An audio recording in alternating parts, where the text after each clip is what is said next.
Jangan lupa subscribe YouTube channel Metro TV News dan jangan lupa nyalakan notifikasinya.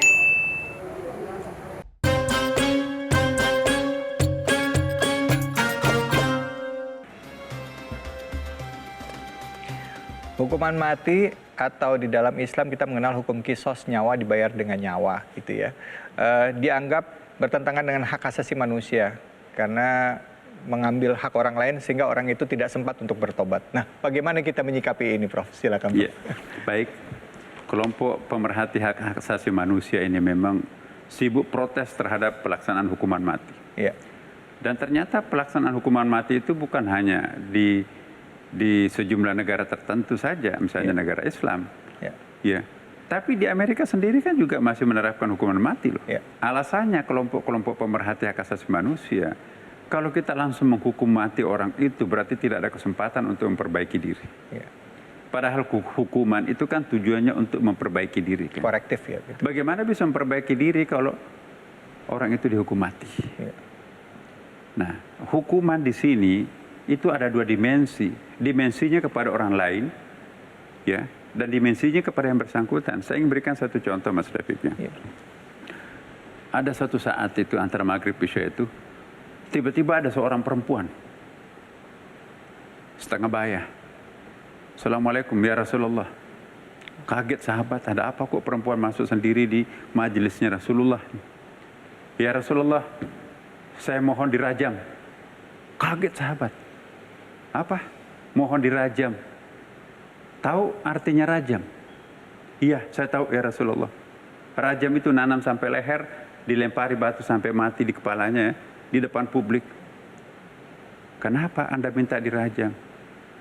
Wallahi ya Rasulullah, janin dalam kandungan saya ini bukan saya peroleh dari suami saya. Mungkin suaminya selalu gagal.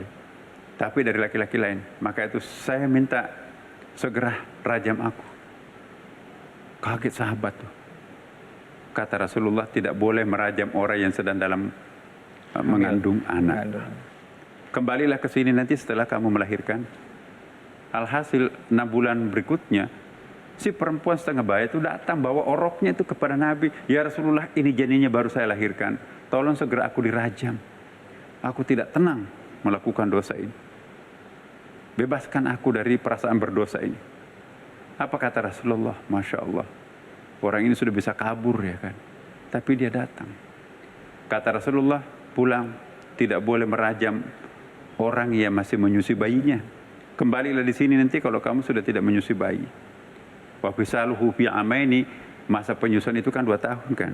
2 tahun berikutnya, si perempuan ini datang membawa anak itu. Ya Rasulullah, anaknya sudah mulai besar. Sudah tidak tergantung lagi dengan badan saya. Dan ada yang akan mengadopsi, tolong bebaskan aku, rajam aku ya Rasulullah. Itulah peristiwa perajaman terjadi pada masa Nabi, satu-satunya. Setelah dirajam, perempuan itu tersenyum. Ya, apa kata Rasulullah? Seandainya iman orang ahli Madinah itu ditimbang, maka keimanannya perempuan ini lebih berat daripada orang-orang Madinah. Allah.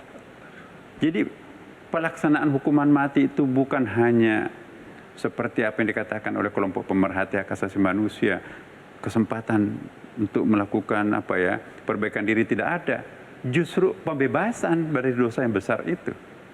Ya, dia minta 3 kali minta kepada Nabi kan.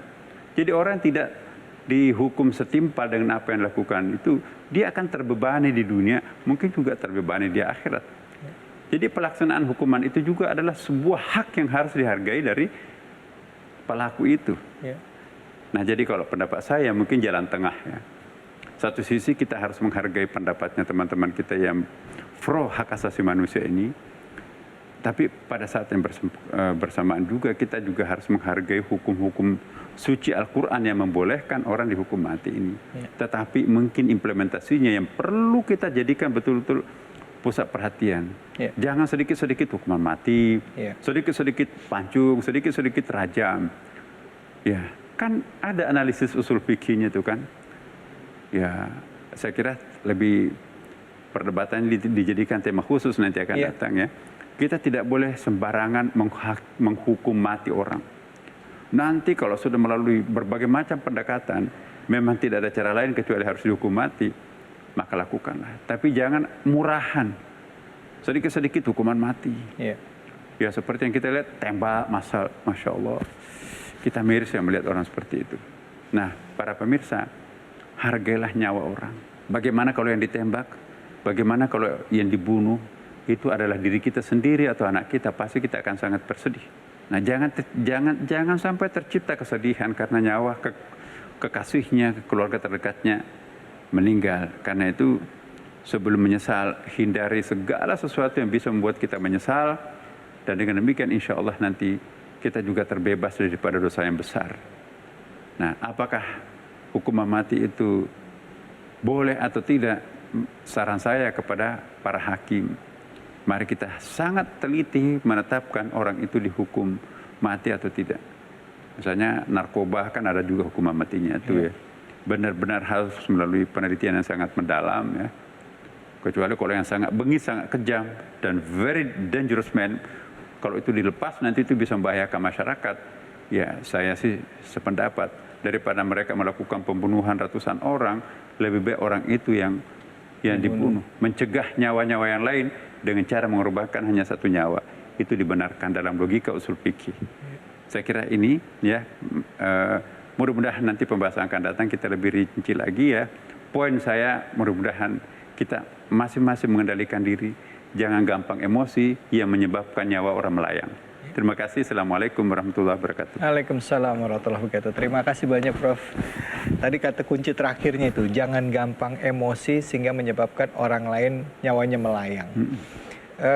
Memang inilah penyebab akhirnya orang melakukan pembunuhan.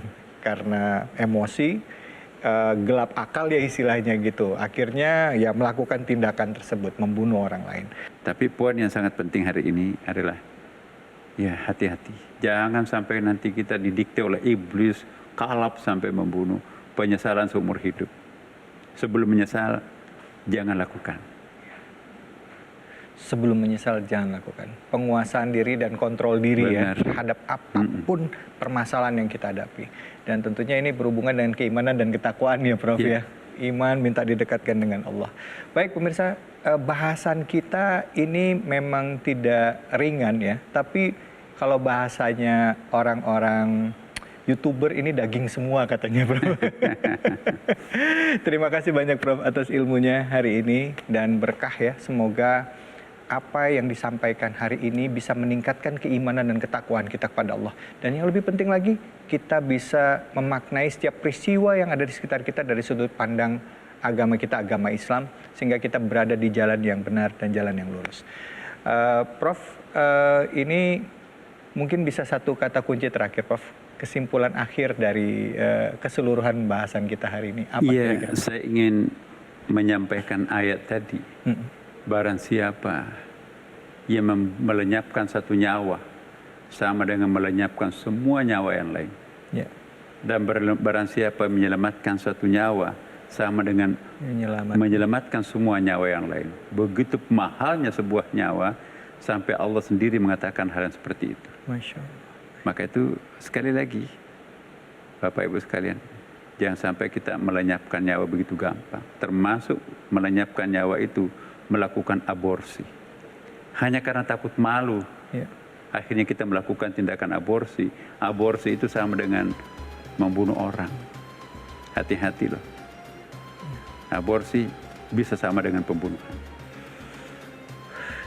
Oke. Terima kasih banyak Prof. Terima kasih banyak pemirsa. Saya David Halik undur diri. Mohon maaf jika ada kesalahan dan kekhilafan. Semoga bermanfaat dan saksikan terus Khazanah Islam bersama dengan Imam Besar Masjid Istiqlal Profesor Dr. Nasaruddin Umar setiap Ahad di Metro TV. Saya David Halik. Terima kasih Prof. Wabillahi taufiq wal hidayah. Assalamualaikum warahmatullahi wabarakatuh.